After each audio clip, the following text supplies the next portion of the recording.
लखीमपुर खीरी मामले में स्थानीय स्तर पर 6 सदस्यों की एसआईटी जांच इस समय कर रही है, जबकि 48 घंटे में न्यायिक जांच कमेटी भी अपना काम शुरू कर देगी। तो क्या अब केंद्रीय गृह राज्य मंत्री के आरोपी बेटे से वैसे ही पूछताछ और उसकी जांच हो पाएगी जैसे एक सामान्य आरोपी से हमारे देश में होती है? कारण कई सारे हैं और उसमें एक कारण यह भी है कि आरोपी के पिता मंत्री हैं और वो भी गृह राज्य मंत्री। आरोपी और आरोपी के पिता दोनों का अपने अपने क्षेत्र में जबरदस्त दबदबा है। केंद्रीय गृह राज्य मंत्री अजय मिश्रा तो कभी लखीमपुर खीरी के तिकुनिया थाने के हिस्ट्री शीटर भी रहे हैं। हालांकि हाईकोर्ट के आदेश के बाद अजय मिश्रा को की जो हिस्ट्री शीट है उसे अदालत ने ही बाद में खारिज कर दिया था।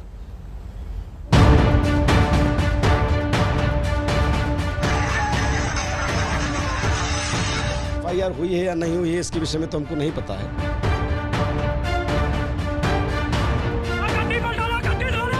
तो एफआईआर हो गई तो क्या हो गया, जांच हो रही है।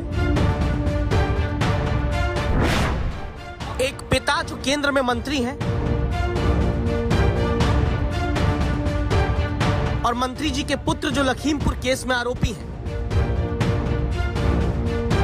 अपने पिता की विरासत संभालने की तैयारी करते बेटे आशीष मिश्रा आज तक को मोबाइल पर उसी दंगल के कार्यक्रम का वीडियो दिखाते हैं जिसमें दावा करते हैं कि वो 3 अक्टूबर को लगातार मौजूद रहे, न कि लखीमपुर खीरी के घटना स्थल पर। एक सवाल उठा, आखिर उत्तर प्रदेश के केंद्र में मौजूद लखीमपुर खीरी के किसान क्यों प्रदर्शनकारी बने?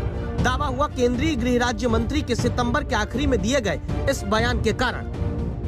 ऐसे 10-15 लोग यहाँ पर शोर मचाते हैं तो यहाँ पूरे देश में फैल जाना चाहिए था आंदोलन। अगर कृषि कानून खराब होते क्यों नहीं फैला? 10-11 महीने हो गए। मैं ऐसे लोगों को कहना चाहता हूँ कि सुधर जाओ, नहीं तो सामना करो आके, हम आपको सुधार देंगे। 2 मिनट लगेगा केवल। और जिस दिन मैंने उस चुनौती को स्वीकार करके काम कर लिया उस दिन पलिया नहीं लखीमपुर तक छोड़ना पड़ जाएगा, ये याद रखना।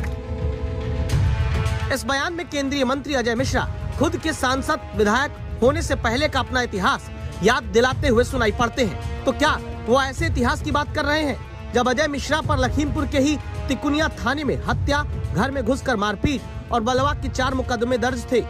5 अगस्त 1990 को तिकुनिया थाने में अजय मिश्रा समेत 8 लोगों पर हथियारों से लैस होकर मारपीट करने का आरोप लगा था।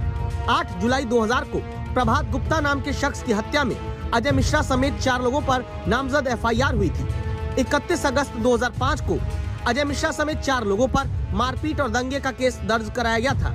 24 नवंबर 2007 को अजय मिश्रा समेत 3 लोगों पर मारपीट का चौथा केस दर्ज हुआ था। 2005 और 2007 के पिता के केस में बेटे आशीष मिश्रा भी नामजद हुए। 2004 में हत्या के केस में जिस दिन अजय मिश्रा निचली अदालत से बरी हुए, इत्तेफाक था कि उसके अगले ही दिन फैसला सुनाने वाले न्यायाधीश का भी रिटायरमेंट हो गया। हत्या के मामले में हाई कोर्ट ने 2018 से फैसला सुरक्षित रखा है और मंत्री जी जमानत पर चल रहे हैं। क्वेश करने का आर्डर हाई कोर्ट ने दिया था और वो हिस्ट्री शीट क्वेश की गई थी शासन की तरफ से। और जो मेरे खिलाफ मुकदमे लिखाने की बात कर रहे हैं, ऐसे जो झूठे मुकदमे लिखाए गए थे सारे मुकदमे वो असफल साबित हुए। मुझे कहीं से आज तक न कभी थाने में बंद रहा न कभी जेल गया। दावा है किसी महीने साल 2000 की हत्या के मामले में हाई कोर्ट से फैसला आ सकता है। ब्राह्मण चेहरे के तौर पर केंद्रीय मंत्रिमंडल में जगह पाने वाले अजय मिश्रा अब अपने बेटे पर लगे आरोपों को लेकर सुर्खियों में आ चुके हैं। संतोष कुमार, लखीमपुर खीरी, आज तक।